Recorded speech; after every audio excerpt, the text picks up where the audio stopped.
আমরা জীবনের জন্য যতই প্ল্যান করে রাখি না কেন, আল্লাহর প্ল্যান সবচেয়ে বড় প্ল্যান। সেই প্ল্যানে আমাদের কারো কোনো হাত নেই এবং আমাদের আসলে কিছুই করার থাকে না।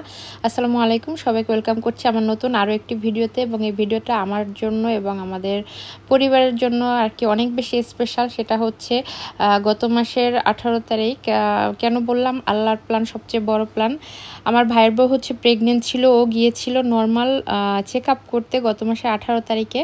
তো ওই দিন হচ্ছে নর্মাল যে চেক আপ সেটা করার জন্যই মূলত যাওয়া।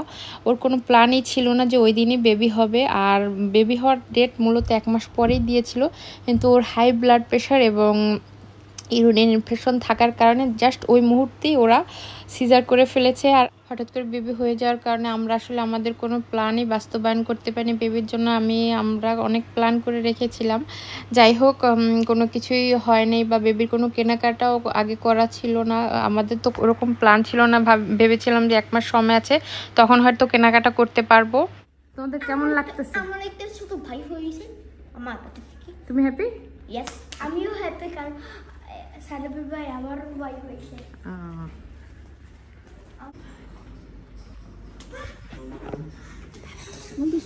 হাত মুছে হাত।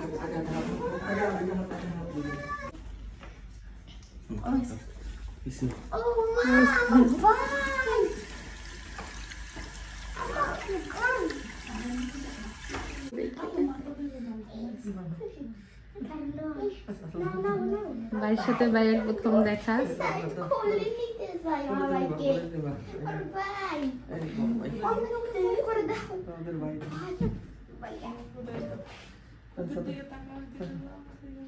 কেমন লাগতেছে সোনা পাখি?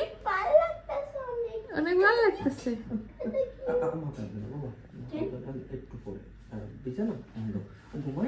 তোমরা কিন্তু অনেক জোরে ধরবা, নাচতেই করে ধরবো।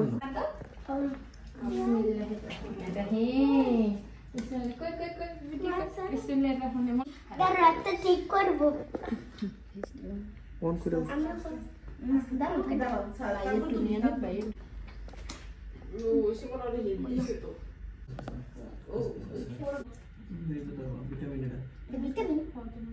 মিল্কি ভিটামিন আছে বোনের। Hop là, voilà. Ça vient là. Et après, ça donne un chiffre. Est-ce que vous savez lire les chiffres? এই হচ্ছে হসপিটালের খাবার। এই খাবারগুলোই ঘুরিয়ে ফিরিয়ে বারে বারে দেয় হসপিটালে, বয়েল খাবারগুলোই বেশি দেয়। আর এই যে বেবির যে সেকশনটা, সেটা এরকমভাবে সুন্দর করে ওরা সাজিয়ে রাখে, দেখতে কিন্তু অনেক বেশি ভালো লাগে। আর এই যে দুই ভাই সারাক্ষণ যুদ্ধ, কে আগে বেবিকে কোলে নেবে সেটা নিয়ে। এদের দুজনের মধ্যে যুদ্ধ সবসময় থাকে। আর এখানে হচ্ছে বেবিদের কটগুলো বাইরে রেখে দিয়েছে।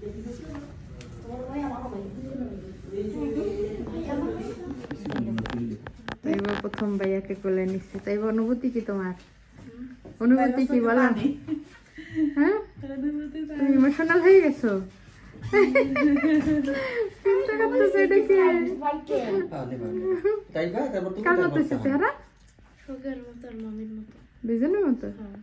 সবাই কে নেবে বেবিকে কোলে?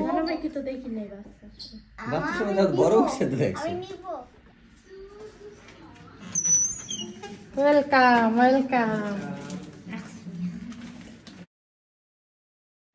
এই ভিডিওটা হচ্ছে বেবি হওয়ার 3 দিন পরের ভিডিও। ওটা হচ্ছে যখন ও বাসায় এসেছিল, তখন ওকে একটু আমরা সুন্দরভাবে ওয়েলকাম করেছি। আর এটা আসলে একটা মেমোরেবল ডে, যে জীবনের প্রথম সে তার বাসায় আসলো হসপিটাল থেকে, যে কারণে ভিডিওগুলো করে রাখা।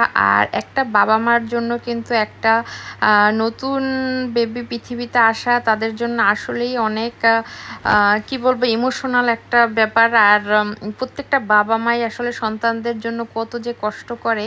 এই যে ওরা দুইটা মানুষ হসপিটালে ছিল, কতদিন ঘুমাতে পারে নাই। তারপরে বড় যে ছেলে সাদাপ, ওকে নিয়েও তো একটা টেনশনে ছিল, যদিও ও আমার কাছে ছিল, তারপরও বাবা মার টেনশন তো সেটা তো সবসময় থেকেই যায়।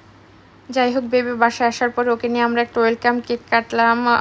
আমার ভাইয়ের একটা ফ্রেন্ডও এসেছিল, তারপর বেবির যে মামা সেও ছিল। তো আমরা সবাই মিলে কেক কাটলাম, বাচ্চারাও অনেক বেশি এনজয় করলো। সবাই আমার নতুন বাবাটার জন্য অনেক বেশি দোয়া করবেন, ও যেন ভালো মানুষ হতে পারে এবং বড় হয়ে বাবা মার মুখ উজ্জ্বল করতে পারে, সেই দোয়াটা সবাই করবেন। সবাইকে দিতে হবে। সাদা বুকি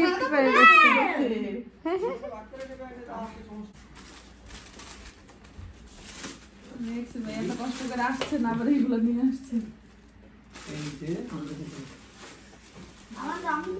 অনেক সুন্দর।